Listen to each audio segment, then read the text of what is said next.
दोस्तों, आपने अब तक शायद अंतरिक्ष के ऊपर कई सारी वीडियो देखे होंगे और हर कोई वीडियो में ब्रह्मांड में ये हुआ, ब्रह्मांड में वो हुआ, ब्रह्मांड में ये चीज ऐसा है वैसा है एक्सेट्रा, कई तरह की ज्ञानमूलक बातें। लेकिन आज की एपिसोड में हम इन सभी से बिल्कुल अलग तरह से पेश को जानेंगे, जो ना तो आपने कभी सुना होगा और ना ही सोचा होगा। तो ब्रह्मांड एक विशालाकार जगह, यहाँ ऑब्जेक्ट, मैटर, पार्टिकल एक्सेट्रा जो कुछ भी है, समय के डिफरेंट विस्तार हो रहा है। ये हम नहीं कह रहा है, साइंस कहते हैं ये ब्रह्मांड बिल्कुल भी स्थित नहीं है, अनंत समय काल में इसके विस्तार हो रहा है। पर अगर ये बात बाकी में साझ हुआ तो ब्रह्मांड के विस्तार कितनी दूर, कब ये रुकेगी या रुकने के बाद ब्रह्मांड का क्या होगा, और आखिर ये पेस ऑफ इन्फिनिटी सिद्धांत क्या है।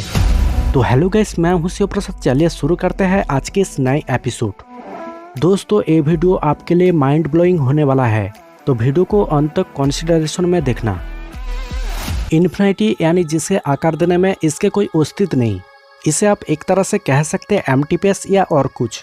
अब तो कोई भी साइंटिस्ट इसे सटीक तरह से सुलझ नहीं पाए इन्फिनिटी आखिर क्या है, यहाँ ऑब्जेक्ट की सारी मास आखिर कहाँ गायब हो जाते हैं, या इस विशालाकार ब्रह्मांड का अंत में क्या होगा। इसके लिए हमारे पास ऐसा कोई थ्योरी या एक्सप्लेनेशन नहीं है।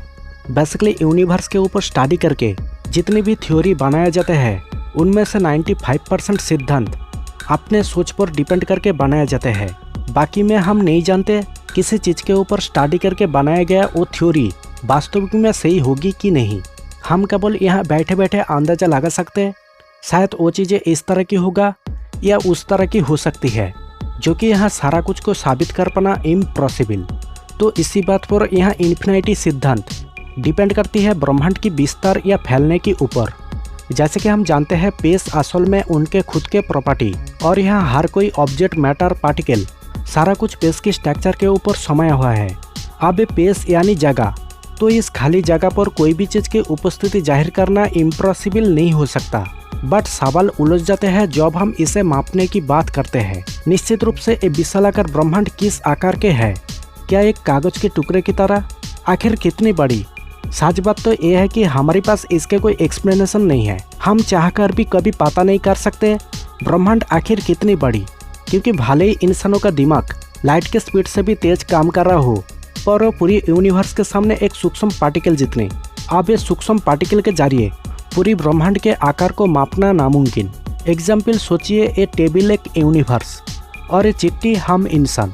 यहाँ पर ये चिट्ठी जो कि इस टेबल के तुलना में बहुत ज़्यादा छोटा, तो उनके लिए टेबल के चारों ओर की किनारा या टेबल किस आकार के है ये पता लगा पाना नामुमकिन। सेम उसी तरह हम इंसान जेहेतु पूरी यूनिवर्स के सामने एक सूक्ष्म पार्टिकल, तो हमारे लिए ब्रह्मांड के आकार को मापना इम्पॉसिबल। बट यहाँ ब्रह्मांड के आकार को नहीं माप पाने के बावजूद भी पेस के हर ऑब्जेक्ट, मैटर, पार्टिकल को कैलकुलेशन के जरिए हम एक बात को अच्छी तरह समझ सकते हैं कि ब्रह्मांड की विस्तार हो रहा है, और ये विस्तार इतनी तेजी से हो रहा है जो हमारी मिल्की वे गैलेक्सी या लिनिका सुपर क्लस्टर को भी कोई फर्क नहीं पड़ता। जो कि यहाँ से निश्चित रूप से एक बात साफ है कि ब्रह्मांड स्थिर नहीं है। अब यहाँ से खुलेगी ब्रह्मांड के असली रहस्यजनक राज, जिसे सोचना आपके लिए भी हैरानजनक होगा। तो जैसे कि ये यूनिवर्स लगातार फैलते जा रहा है, हम नहीं जानते हैं कि इसके फैलाव कितनी दूर कब तक ऐसा होती रहेगी, और आखिर में ब्रह्मांड का क्या परिणाम होगा। साइंस में हमेशा आइडिया, कैलकुलेशन, एक्सपेरिमेंट के ऊपर थ्योरी डेवलप किया जाते हैं। तो ब्रह्मांड का आखिर अंत में क्या होगा, इस बात को प्रूफ करने के लिए हमें कुछ एग्जाम्पल चाहिए होगा। सोचिए, आपके पास एक गुब्बारा है, एक गुब्बारा हमारी यूनिवर्स। अब इस गुब्बारे के अंदर जब आप हवा को डालते हो तो उसके आकार फैलने लगते हैं। अब यहाँ पर हवा है यूनिवर्स के हर ऑब्जेक्ट, मैटर, पार्टिकल जो एक गुब्बारे के अंदर समाया हुआ है, और इसके धीरे धीरे विस्तार हो रहा है। अब सवाल है, एक गुब्बारा कब तक इस हवा के दबाव को संभाल पाएगी, जो कि एक गुब्बारे में हवा के दबाव को संभालने के लिए एक मिनिमम कैपेसिटी होती है। जब वो हवा उस कैपेसिटी के बाहर चला जाएगी तब यहाँ हमें दो परिणाम देखने मिलेगी। एक तो हवा भरना रुक जाएगी और दूसरी गुब्बारा टूटकर बिखर जाएगी, राइट। सेम उसी तरह हमारी यूनिवर्स जो लगातार तेजी से फैल रहा है, वो एक टाइम जब इस विशालाकार ब्रह्मांड में कोई जगह नहीं बचेगी, सारा कुछ खाली जगह ऑब्जेक्ट, मैटर, पार्टिकल से भर जाएगी, तो अब इसके विस्तार रुक जाएगी। बट जब ब्रह्मांड में इस तरह की हालत पैदा होगी तो यूनिवर्स दो सिद्धांत पर डिसाइड करेगी आगे क्या होगा, जो कि इन दो सिद्धांत है, एक तो इन्फिनिटी हो जाओ या टूटकर खत्म या गायब हो जाओ। बट इन दोनों सिद्धांत में से टूटकर बिखर जाने वाले सिद्धांत शायद यूनिवर्स के लिए सटीक तरह से काम ना करे, क्योंकि कोई चीज़ तभी टूटती है जब उस प्रक्रिया को रोकने के लिए कुछ ना हो। लेकिन स्पेस में ऐसे एक मैटर है जो ब्रह्मांड के बैरिकेड को कभी टूटने नहीं दे सकता। आखिर ये चीज़ क्या है? शायद आप सब कोई जानते ही होंगे, जो कि वो है ग्रेविटी।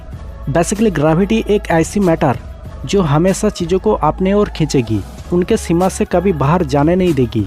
तो ऐसे में ब्रह्मांड की विस्तार पर जो सारी ऑब्जेक्ट टूटकर यूनिवर्स के बाहर जाने की जिस दबाव को पैदा करेगी, उस दबाव को ग्रेविटी अपने सेंटर की ओर खींचेगी, जो कि इससे ब्रह्मांड अंत में टूटकर खत्म हो जाना या गायब हो जाना इम्पॉसिबल। तो इस सिचुएशन में ब्रह्मांड डिसाइड करेगी पेस ऑफ इन्फिनिटी सिद्धांत। अब ये इन्फिनिटी क्या है? इन्फिनिटी यानी जहाँ सब कुछ असल में होने पर भी कुछ नहीं, सारा कुछ एक बिंदु या पॉइंट में अनंत काल के लिए समा जाते हैं, उसी पॉइंट को कहा जाता है इन्फिनिटी। यहाँ ब्रह्मांड के कोई भी ऑब्जेक्ट, मैटर, पार्टिकल, सारा कुछ अनंत कैपेसिटी में कंप्रेस होके एक पॉइंट में स्थित हो जाते हैं। अब तक हमारे पास ऐसा कोई फिजिक्स नहीं है जो इन्फिनिटी में ऑब्जेक्ट की कंप्रेस होने की कैलकुलेशन को माप सके। बेसिकली इन्फिनिटी कैलकुलेशन में ऑब्जेक्ट की रेडियस घटने पर भी डेंसिटी का कोई बदलाव नहीं होते। तो इससे शायद आप समझ गए होंगे इन्फिनिटी असल में क्या है। अब हम जानते हैं यूनिवर्स में जब विस्तार होने के लिए कोई जगह नहीं बचेगी तो अब ये यूनिवर्स इन्फिनिटी में बदल जाएगी। ऐसा क्यों? जो कि हम जानते हैं स्पेस के हर ऑब्जेक्ट के पास अपनी खुद की ग्रेविटी होती है। जब ब्रह्मांड में विस्तार के लिए ऑब्जेक्ट के पास कोई जगह नहीं बचेगी तो अब ये एक दूसरे की ओर करीब आके एकजुट हो जाएगी, जिससे ब्रह्मांड में एक ताकतवर ग्रेविटी पैदा होगी जो ऑब्जेक्ट की मास को अपने सेंटर की ओर खींचने लगेगी। बट यहाँ इन सिचुएशन में दो स्थितियाँ पैदा हो सकती है। एक तो अगर ये ग्रेविटी मास को पूरी तरह अपने ओर खींच नहीं पाया या फिर ऑब्जेक्ट के मास को किसी भी तरह कंप्रेस नहीं कर पाया तो यूनिवर्स अनंत समयकाल के लिए रुक जाएगी, यानी स्टेबल हो जाएगी। इसमें ब्रह्मांड में कोई हलचल पैदा नहीं होगी। दूसरी तरफ अगर एक ग्रेविटी के लिए ब्रह्मांड के सारी मास को कंप्रेस करना मुमकिन हुआ तो पूरी यूनिवर्स अनंत समयकाल के लिए एक छोटी सी पॉइंट में समा जाएगी और यही पॉइंट होगी पेस ऑफ इन्फिनिटी। तो शायद आप समझ गए होंगे ब्रह्मांड का अंत में क्या हो सकती है।